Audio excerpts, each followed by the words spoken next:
So there are certain individuals that will leave you feeling energetically depleted after spending time with them, even if it's during just a simple conversation. So your autonomic nervous system is kind of being controlled by their emotional disorder. This occurs through what scientists term as emotional transmission.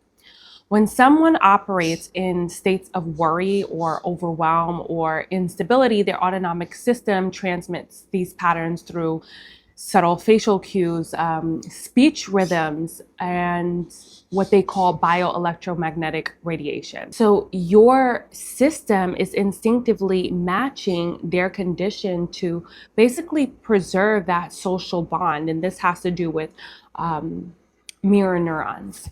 These individuals function as almost energetic parasites in a sense. I hate to say that, but it's kind of true.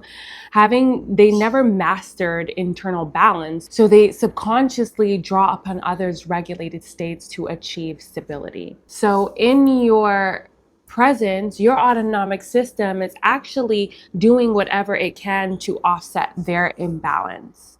And without the conscious awareness, you're supplying them with your biological resources. So basically, you're both occupying shared vibrational space, yet they actually generate the disturbance while you attempt to sustain the harmony.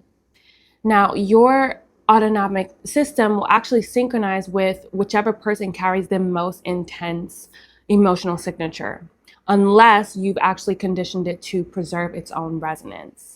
Lacking energetic boundaries transforms you into an absorber of others' unintegrated psychological material.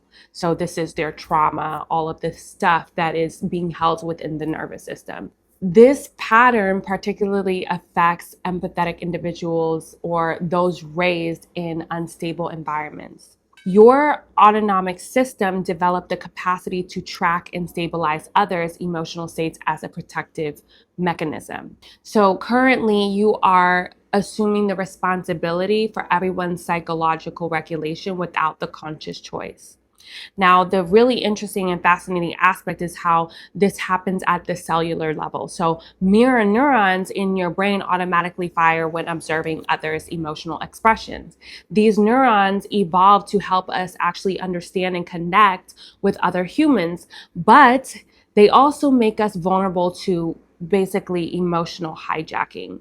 When someone near you is anxious, your mirror neurons activate the same anxiety patterns in your own nervous system. Your vagus nerve, the longest cranial nerve connecting your brain to every major organ, plays a very crucial role in this process. It is constantly scanning your environment for safety and threats. So when it detects dysregulation in others, it can trigger your own stress response system, even when you're not actually in danger. This is why you might suddenly feel anxious around certain people without really understanding why. Now, research in interpersonal neurobiology shows that humans have evolved to actually co-regulate with each other. So in healthy relationships, this creates mutual support and emotional balance. But when someone hasn't developed their own self-regulation skills, the co-regulation becomes actually one-sided. They're essentially outsourcing their emotional stability to your nervous system. Now, from an electromagnetic perspective, every heartbeat generates electrical activity that creates a measurable field extending several feet beyond your body. When your heart rhythm is coherent and steady, it actually broadcasts that stability. Now, people with chaotic internal states unconsciously tune into these coherent fields to actually borrow stability that they cannot generate for themselves. Now, the quantum field perspective reveals an even deeper layer. So consciousness isn't contained within individual brains. It exists as a field that we all participate in. When someone is broadcasting fear, anxiety, or chaos into this field, sensitive individuals pick up these transmissions. So it's like being a radio that can't filter out unwanted stations. Your nervous system has what's called a window of tolerance. And this is the range of activation where you can think clearly and respond rather than react. Energy vampires, as some call them, constantly push you outside of this window. Their dysregulation triggers your sympathetic nervous system, putting you into a fight or flight mode, even during just maybe casual interactions, talking, conversations. What makes this particularly challenging is that many energy vampires are actually consciously malicious. They're often dealing with unresolved trauma, anxiety disorders, or simply they just never learned healthy coping mechanisms. Their nervous systems are genuinely struggling, but inside of developing internal resources, they've learned to rely on others for regulation. Now, the cultural component adds another layer. Many of us were actually taught that being caring means absorbing others' pain. This creates chronic depletion disguised as almost compassion.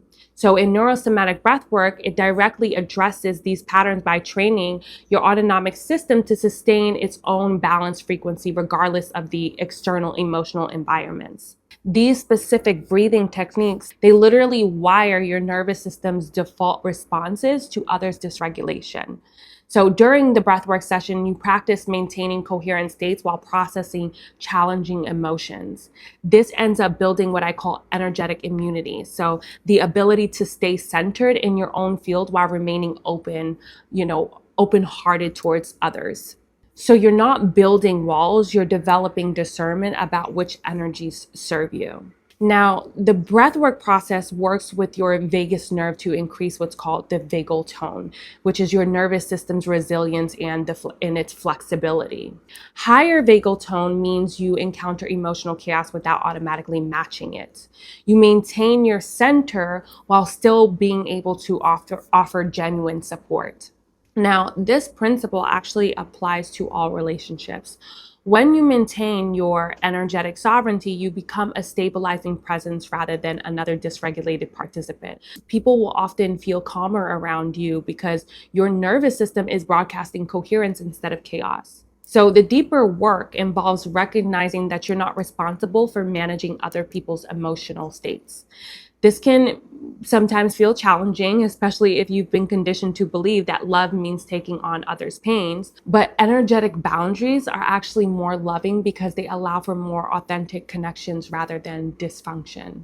Your vitality is your most precious asset.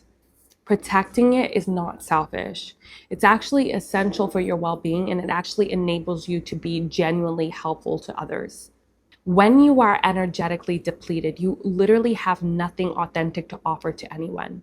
My 6-week nervous system reset program specifically addresses energetic boundary development through neurosomatic breathwork combined with somatic coaching. Each week actually focuses on different aspects of energetic sovereignty, from recognizing your own nervous system signals to developing internal anchoring within yourself. So by the end, you will actually have the tools to navigate any social situation without sacrificing your own vital energy.